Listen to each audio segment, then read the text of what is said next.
Well, guys, it's been a whole year this week since we returned to the homestead.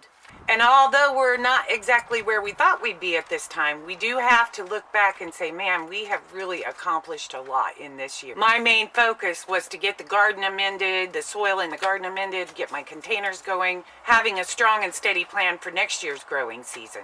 And I think I got that accomplished. I have developed methods of amending my soil, and I've successfully grown lots of things in my garden and put lots of things away. In this video, I want to talk about last weekend. Last weekend, as you know, was Halloween weekend. Did you ever just have one of those days when nothing seemed to go right? Come along with me and I'll show you about our day.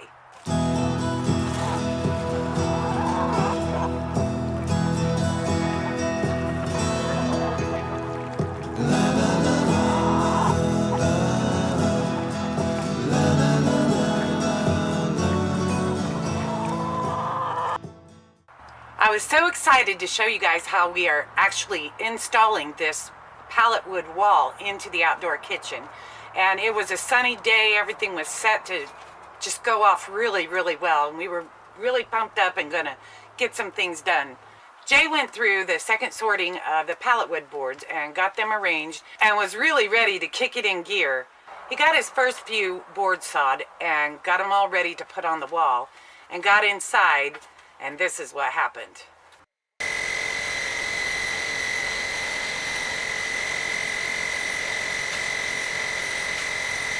Our air compressor quit holding air.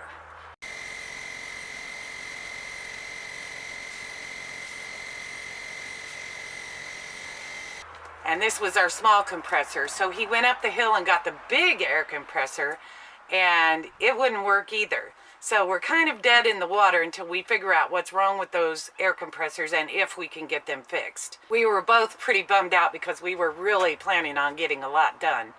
Sunday rolled around and it was Halloween day, and we decided, even though it was gloomy and windy and cold, we were going to make the best of it. We had invited some people over for a hayride, and we were going to enjoy that whole day no matter what. But we did manage to get a little bit of work done.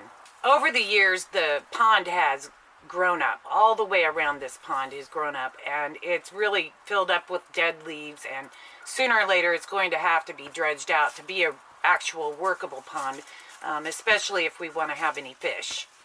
So we have decided that we're going to take almost all the trees, and that's really a hard decision for me because I've watched those trees grow from their very beginnings. But there's just too many of them, and there's no rhyme or reason. I really think that if we cull out all of the smaller trees, that the bigger ones, like the oak trees, the bigger and stronger ones, like the oak trees and the sycamores, will do so much better. Plus, it'll add to the health of our pond, just keeping that from the dead leaves from filling it in, which also causes that little green duckweed to grow over the top of it. It makes it look like maybe a lagoon or something. And that's what we're using when we have our bonfires in this cooler weather out in the nature area. Mostly I'm burning up the brush from those trees and just storing the wood for later day use. These trees have a lot of small limbs on them, and I don't like to waste it. If I have to cut down a tree, which is very, very hard for me to do, but if I have to cut down a tree, I want to make as best use possible out of all of it. And so the limbs that we're cutting off the tree, I'm cutting up small enough and leaving a brush pile for us to use for our bonfires that we have. After so much of that wood ash builds up in the fire pit, I use it to put then back into my garden. So it makes me feel a little bit better about cutting down trees. We decided to make a woodlot area in the upper part of our property here, close to where we're going to be using the wood. Jay and Jesse come up with a great plan to get the wood up to the woodlot so that we didn't have to lift the wood several times, cut it there on the spot, lift it into a trailer, bring it up, lift it again to stack it into the wood pile. So this is how they done that.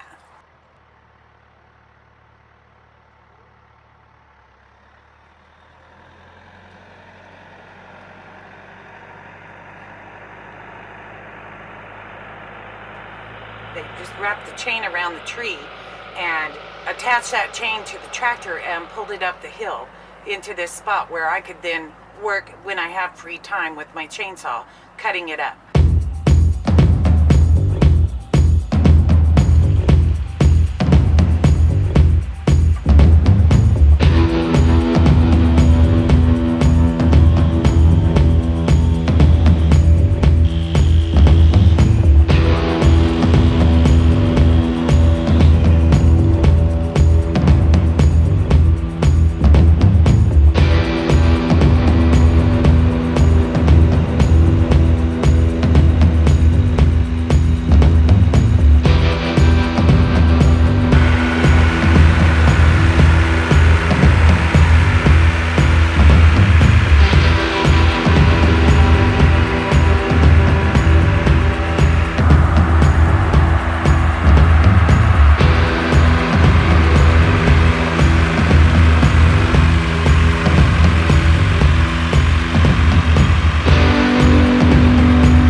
Majority of our acreage is wooded and thickly wooded.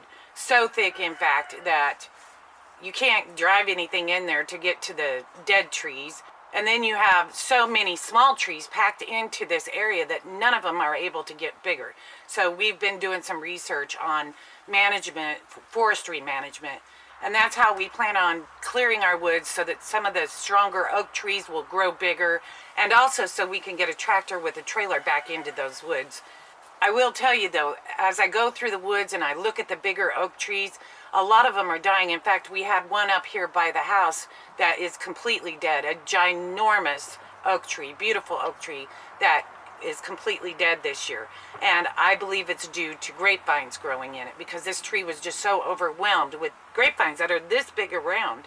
So one of the things that me and Jesse have been focused on is trying to eliminate all the grapevines that we can, cutting them at the root so that they don't grow back. And we did here up close, we did get quite a few.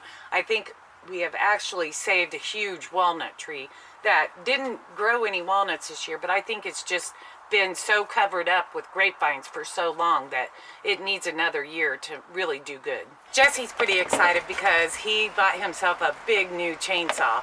However, during the course of the day, one of the nuts that holds the blade on jiggled loose on him and he lost it, so now he's waiting to get set. I think he ordered some on Amazon. So that's a good learning lesson for us all. When you buy a new chainsaw, make sure you wrench down your blade and make sure that it's tight and the nut's going to stay on there. It was pretty cool though, because Jesse took some time out to give me some more lessons on maintenance on a chainsaw, which I probably needed to learn. And as I worked along getting the wood that Jay brought up the hill sawed up, the sun started coming out and it started warming up, which made for a great hayride with our friends. It was a great opportunity for Jay to play on his tractor, his favorite thing to do. Well, I just wanted to update you guys. I know you were looking for that video on the wall and us actually putting the wall together. And I promise when we figure out what's wrong with the air compressors, or we get a new air compressor and we start working on it again, I'm going to show you the exact process that Jay uses to piece together this wall. And with that, I'm going to leave you with a few shots of our Halloween hayride. Love and peace to everyone.